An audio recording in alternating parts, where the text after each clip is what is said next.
Good day, good evening, everyone. I'm back. Welcome to Blacklogic. Let's jump right in. Yeah! Hit and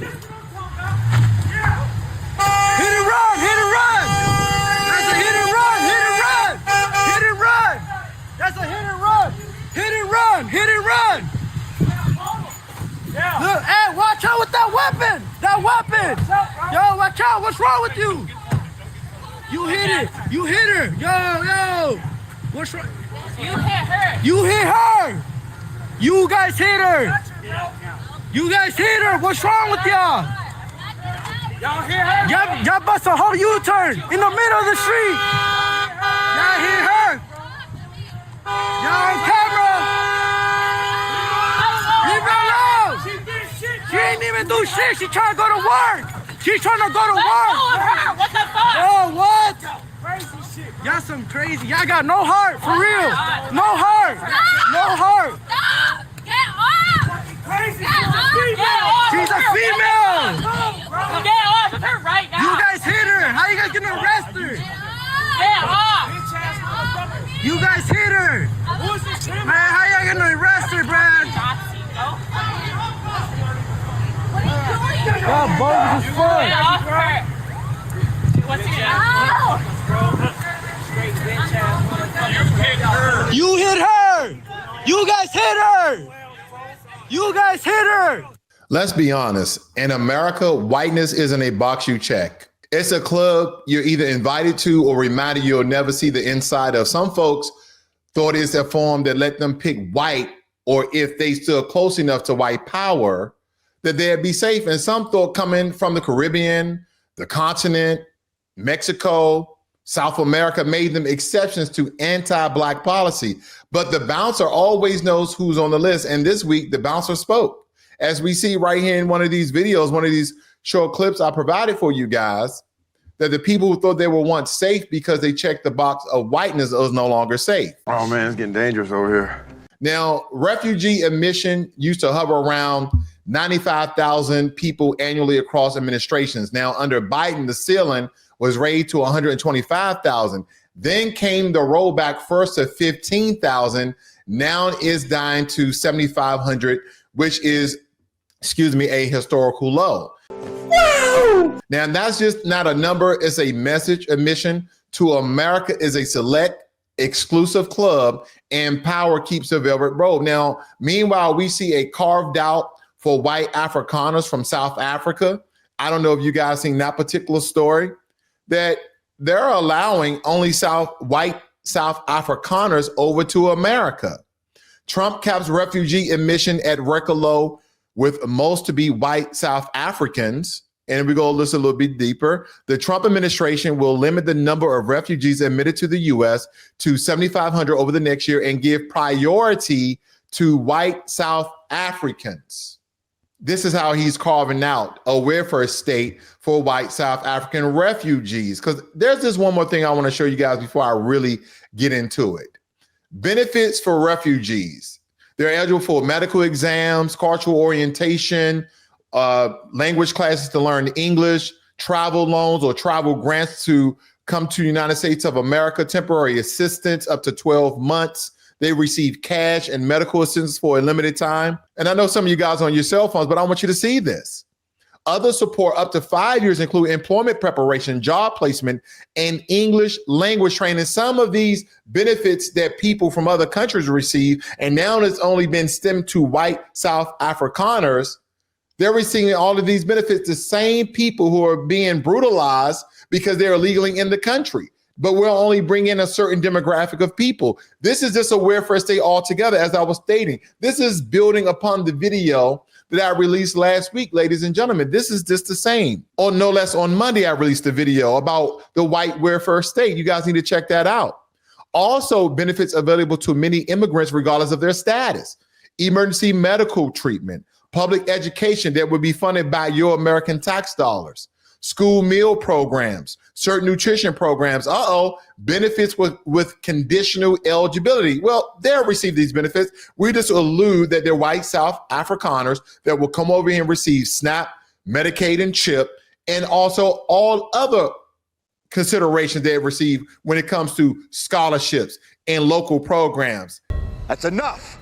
You guys really need to look up the amount of benefits that refugees or quote unquote asylum seekers, in conjunction with illegal immigrants, the amount of support and benefits that they receive from this American government. We understand that meanwhile, we see a carve out for white Afrikaners from South Africa, descendants of a system that made anti-Blackness industrial. Some with track records of bigotry get the quiet green light when Afghan allies who literally stood shoulder to shoulder with U.S. troops say the door slammed on them. And I want you guys to ask yourself this question: who paying is eligible and who isn't? That's not immigration, that's the caste management. See, being white adjacent isn't white. Here's the mistake: believing in whiteness is a self-declaration instead of a gatekeeping's decision. The transcript says it plain. Some try to rebrand themselves as model minorities, white adjacent or honorary insiders. But when the state flexes, ICE raids, caps, carve-outs, the hierarchy shows its hand. You're white when whiteness says you are. Period.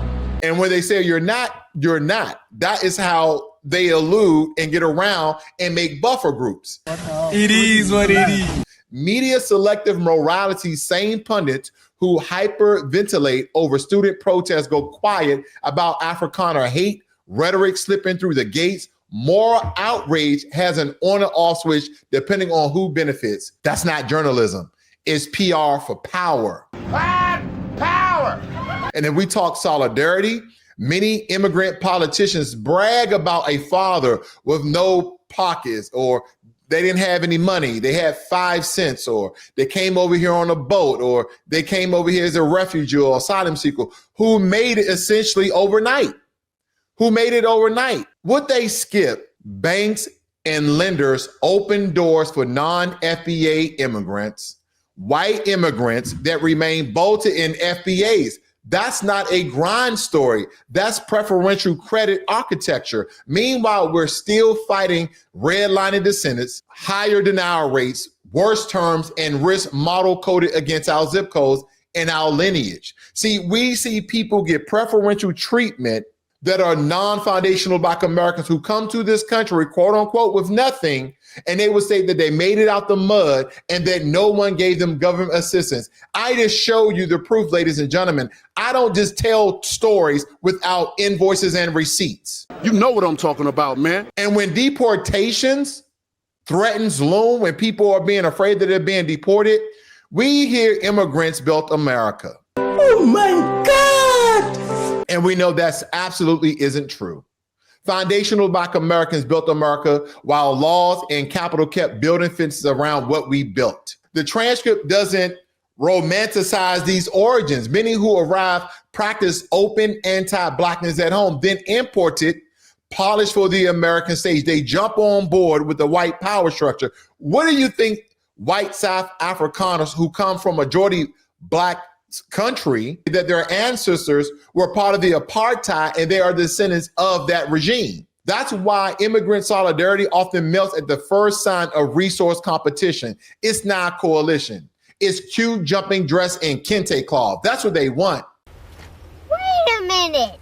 And when we talk about the Congressional Black Caucus or Black Immigrant Caucus, that's what they really should call it. They have more immigrant lineage members than ever. Yet FBA specific legislation like lineage reparation, targeted contracting, lineage-based protection rarely makes the front burner. Diversity becomes a universal solvent. It dissolves the word freeman and dilutes the debt owed. That is what we're getting at. Yeah, but we have to really gatekeep the truth, ladies and gentlemen. If you want to see real power, don't go to Congress, go to the underwriting. That is really what controls America. America, in some regards, is ran like a corporation, and the underwriters are the one who writes the laws. Post-1968 redlining mutated into credit scoring, appraisal games, and thin file traps. Meanwhile, newcomer businesses, programs, EB-5 channels, and special lending pilots open highways for non-FBA newcomers. Shit went bad real quick. We don't need slogans. We need term sheets and denial data. This isn't about hating immigrants, by the way. It's about understanding systems. When refugee caps fall and white carve-out rise, it reveals the algorithm that's in this so-called United States corporation matrix. Reward proximity to whiteness, punish the architects of America. If you fled a regime and still worship its brutality, you won't challenge it here. You'll audition for it. You'll try to be part of the Klan. You'll try to be part of the supremacy. The assignment for foundational Black Americans, what's the assignment? Delineate.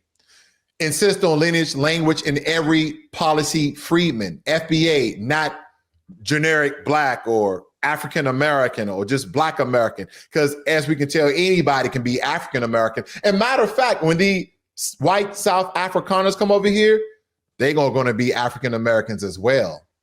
Demand lineage-based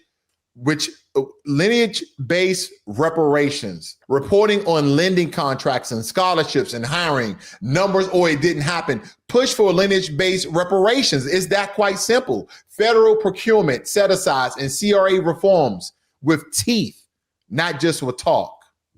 Institution bill. FBA-owned banks, fund them. Funds, schools, PACs. If the bouncer won't open the door, then own the venue. Wait, there's more. Fund our narratives. Media silence isn't a glitch, it's a feature.